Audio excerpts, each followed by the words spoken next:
বিরোধী দলনেতা শুভেন্দু অধিকারীকে প্রাণে মারার চক্রান্ত চলছে। বিস্ফোরক অভিযোগ ব্যারাকপুরের প্রাক্তন সাংসদ অর্জুন সিং এর। তাঁকে ও বিরোধী দলনেতাকে প্রাণে মারতে রাশিয়া থেকে আমদানি করা হয়েছে মারণ গ্যাস। অর্জুনের অভিযোগে রাজ্য রাজনীতিতে ব্যাপক শোরগোল। অর্জুন সিং এর দাবিতে শোরগোল ভিত্তিহীন অভিযোগ, দাবি তৃণমূলের। এখন শুভেন্দু অধিকারী, অর্জুন সিং মতন লোকদেরকে মেরে দেওয়ার চক্রান্ত চলছে।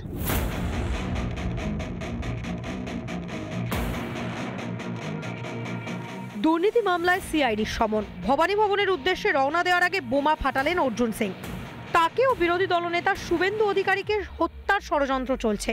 চাঞ্চল্যকর অভিযোগ ব্যারাকপুরের প্রাক্তন সাংসদের। এখন শুভেন্দু অধিকারী, অর্জুন সিং মতন লোকদেরকে এরা কোনোভাবে আটকাতে পারছে না, তখন একটা মেরে দেওয়ার চক্রান্ত চলছে। শুভেন্দু সমেত আরো কয়েকজন প্রথম সারির বিজেপি নেতৃত্বকে রাস্তা থেকে সরিয়ে ফেলার মারণ পরিকল্পনাও নাকি প্রস্তুত। কি সেই পরিকল্পনা, শুনুন অর্জুনের মুখেই। যেহেতু কোনো পাবলিক মিটিং বা মিছিলে সবসময় সেন্ট্রাল ফোর্সের ঘেরার মধ্যে আমরা থাকি, এমন কেমিক্যাল স্মাগল করে আনা হচ্ছে রাশিয়া থেকে। এরকম কেমিক্যাল আছে কি আপনার পাশে যদি স্প্রে করে দেওয়া যায়, সেই লোকটা মারা যায়। 2 মাস 3 মাস মধ্যে মাল্টি অর্গান ফেলিওর হয়। 6 মাসের মধ্যে আমার যদি কোনো মাল্টি অর্গান ফেলিওর হয়, তার জন্য এই সরকার, এই মুখ্যমন্ত্রী, সিআইডি ডিপার্টমেন্ট দায়ী থাকে।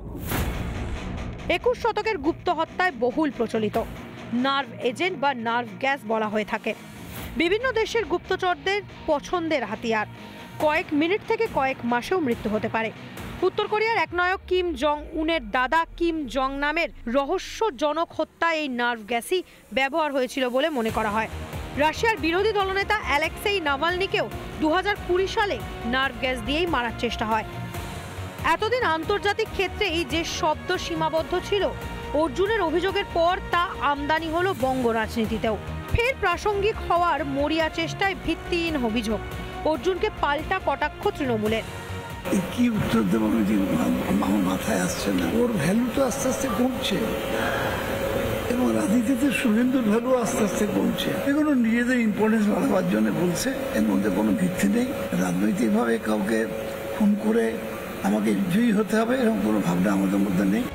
তবে অর্জুন সিং যে সম্পূর্ণ নিরাপদে নেই তার প্রমাণ মিলেছিল দিন দুয়েক আগেই। একেবারে প্রাক্তন সাংসদের বাড়ির সামনেই বোমা বন্দুক সমেত হামলা চালায় দুষ্কৃতীরা। এতদিন শুধু চুরি দুর্নীতিতেই সিদ্ধহস্ত ছিল তৃণমূল নেতারা।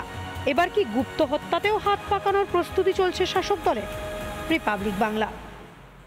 রাজনৈতিক প্রতিহিংসার জেরেই ভবানী ভবনে ডেকে হেনস্থা।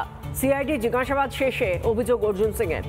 আদালতের নির্দেশে সিআইডি দফতরে হাজিরা দেন ব্যারাকপুরের প্রাক্তন সাংসদ। 4 কোটি টাকা নাকি আমি দুর্নীতি করেছি। আরে 400, 500, 1000 কোটি টাকা বললে একটা আমারও মান সম্মান থাকতো। 4 কোটি টাকার দুর্নীতির জন্য অর্জুন সিংকে ডাকা হচ্ছে। সিআইডি তলবে ভবানী ভবনে যাওয়ার আগেই অর্জুন বুঝিয়ে দিয়েছেন শুধুমাত্র হেনস্থা করতেই তাকে ডাকা হয়েছে। ভাটপাড়া পুরসভায় টেন্ডার দুর্নীতি মামলায় হাইকোর্টের রক্ষা কবচ নিয়েই এদিন ভবানী ভবনে যান ব্যারাকপুরের প্রাক্তন বিজেপি বিধায়ক। সিআইডির সমনকে চ্যালেঞ্জ মামলায় সোমবারই হাইকোর্ট জানিয়ে দেয় 14 নভেম্বর হাজিরা দিতে হবে অর্জুনকে। কিন্তু সিআইডি 4 ঘন্টার বেশি জিজ্ঞাসাবাদ করতে পারবে না। সেই মতোই 4 ঘন্টার জিজ্ঞাসাবাদ শেষে বাইরে এসে রাজনৈতিক হেনস্থার অভিযোগই করলেন অর্জুন সিং। বিনা মতলবে পলিটিক্যাল ভিকটিম করে 4 ঘন্টা সময় নষ্ট করা, হ্যারাসমেন্ট করা, মেলাইন করার একটা চেষ্টা চলছে। ভাটপাড়া পুরসভার প্রাক্তন চেয়ারম্যানের বিরুদ্ধে অভিযোগ ঠিক কি, শুনুন ভাটপাড়া পুরসভার ভাইস চেয়ারম্যান কি বলছেন। ওনার নামে একটা আমাদের ডকুমেন্টেশন আছে আমাদের কাছে, একটা 4 কোটি টাকা উনি ওনার নামে ট্রান্সফার উনি চেয়ারম্যান থাকালে নিয়ে গেছে। সম্ভবত রিলেশনশিপটা হচ্ছে ওনার জামাই, সম্ভবত তার এগেন্সটে কোনো কাজ হয়। তৃণমূল অবশ্য সিআইডিকে নিরপেক্ষ প্রমাণ করতে মরিয়া, ঠিক যেমন রাজ্যের পুলিশকে নিরপেক্ষ বলে দাবি করে তারা। এই রাজ্যের সিআইডি বা পুলিশ কেন্দ্রের সিবিআই বা ইডির মতো পক্ষপাতদুষ্ট আচরণ বা পক্ষপাতদুষ্ট তদন্ত করে না বা কেন্দ্রের শাসক দলের অঙ্গুলি হেলনে যেভাবে ইডি সিবিআই চলে, এই রাজ্যে সিআইডি সেভাবে চলে না। তারা নিরপেক্ষভাবে তদন্ত করে। 4 বছরের পুরনো মামলায় এতদিনে কেন সমন করলো সিআইডি, তা নিয়ে আগেই প্রশ্ন তুলেছেন অর্জুন সিং। তদন্তের অগ্রগতিই বা কতটা? পুরসভায় 4 কোটি টাকার দুর্নীতির তদন্ত নিশ্চয়ই হওয়া উচিত, দোষীদের শাস্তিও পেতে হবে। কিন্তু ট্যাব আবাস দুর্নীতিতে কোটি কোটি টাকা উধাও হয়ে যাচ্ছে, সেই তদন্তে কতজন তৃণমূল নেতাকে লালবাজারে নিজের পক্ষে স্থানীয় থানায় তলব করা হয়েছে? জবাব দেবেন পুলিশ মন্ত্রী। রিপাবলিক বাংলা। অব্যাহত রেফার রোগ, পিজি হোক বা এনআরএস, কলকাতার নামী হাসপাতালগুলিতে রোজই রেফার রোগের শিকার হচ্ছে আমজনতা।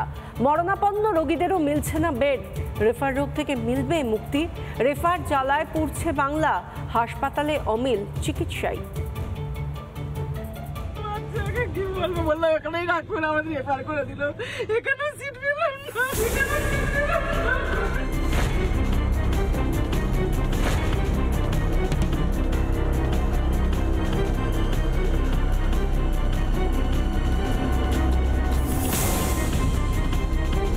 আর কতদিন রেফার জ্বালায় পুড়তে হবে রাজ্যের মানুষকে? সরকারি হাসপাতালে এসে বিনা চিকিৎসায় প্রাণ হারাতে হবে আর কত রোগীকে? রাজ্যের সরকারি স্বাস্থ্য ব্যবস্থার কঙ্কালসার ছবি ধরা পড়ছে কলকাতার নামী হাসপাতালগুলিতে। 12 বছরের এক শিশু, তাকে নিয়েও ঘুরতে হচ্ছে সাধারণ মানুষকে। এসএসকেএম হাসপাতালে জরুরি বিভাগ থেকে নিয়ে চলে যাচ্ছেন। বেডের খোঁজে রাতভর এই হাসপাতাল সে হাসপাতাল ছুটে বেড়াচ্ছেন রোগীর পরিজনরা। শত চেষ্টার পরও কোথাও ঠাঁই হয়নি রোগীর। সাগর দত্ত হসপিটালে এসেছিলাম আমরা।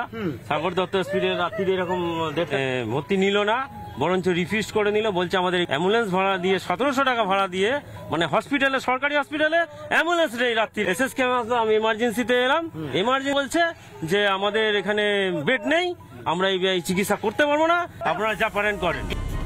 বিনা চিকিৎসায় অচেতন হয়ে পড়ে রয়েছে কোলের সন্তান। মায়ের হাহাকার শুনতে পাচ্ছেন রাজ্যের স্বাস্থ্যমন্ত্রী।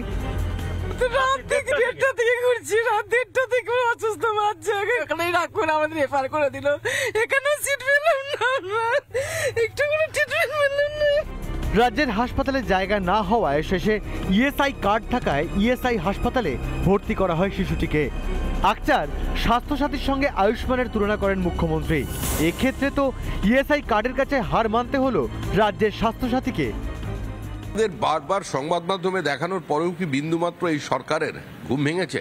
স্বাস্থ্য পরিকাঠামো সম্পূর্ণ ভেঙে পড়েছে। সুপার স্পেশালিটি হসপিটাল বলে যা তৈরি করেছে, সেখানে কোনো চিকিৎসা হয় না। বেডের পর্যাপ্ততারও একটা সীমা থাকে। স্বাস্থ্যের সীমাবদ্ধতা মনে করিয়ে দিলেন রাজ্যের মন্ত্রী শোভন দেব। কত লক্ষ মানুষ আসছে একটা হাসপাতালে, মনে হবে এখানে একটা মানে মানে গঙ্গাসাগরের মেলা বা কুম্ভ মেলা হচ্ছে, এরকম ধরনের মানুষ আসছে। তো বেডেরও তো একটা সীমা আছে যে কত দূর পর্যন্ত বেড দেওয়া যেতে পারে, কতগুলো বেড আছে। এদিকে রিপাবলিক বাংলার লাগাতার খবরের জেরে অবশেষে কাজ করতে শুরু করলো এসএসকেএম এর সেন্ট্রাল রেফারেল সিস্টেমের বোর্ড। অবশেষে এমার্জেন্সির সামনে যে ডিসপ্লে বোর্ড, সেই ডিসপ্লে বোর্ড আবারও চালু করা হয়েছে। কিন্তু প্রশ্ন অন্য জায়গায়, কেন রিপাবলিক বাংলাকে বারবার করে প্রশ্ন করতে হবে? জেলার হাসপাতালে নেই পরিকাঠামো, অন্যদিকে শহরের যে হাসপাতালগুলিতে রেফার করা হচ্ছে সেখানেও বেডের আকাল। আর কবে শুধরাবে বাংলার স্বাস্থ্য ব্যবস্থা? মেলা খেলায় খোলামকুচির মতো টাকা ওড়ানোর সরকার স্বাস্থ্য পরিকাঠামোয় নজর দেবে কবে? রিপাবলিক বাংলা। নানা ধরনের কন্টেন্ট দেখার জন্য লাইক করুন, শেয়ার করুন আমাদের ফেসবুক পেজ, সাবস্ক্রাইব করুন আমাদের ইউটিউব চ্যানেল। পাশাপাশি অন্যান্য ব্রেকিং নিউজের জন্য অবশ্যই চোখ রাখুন রিপাবলিক বাংলায়।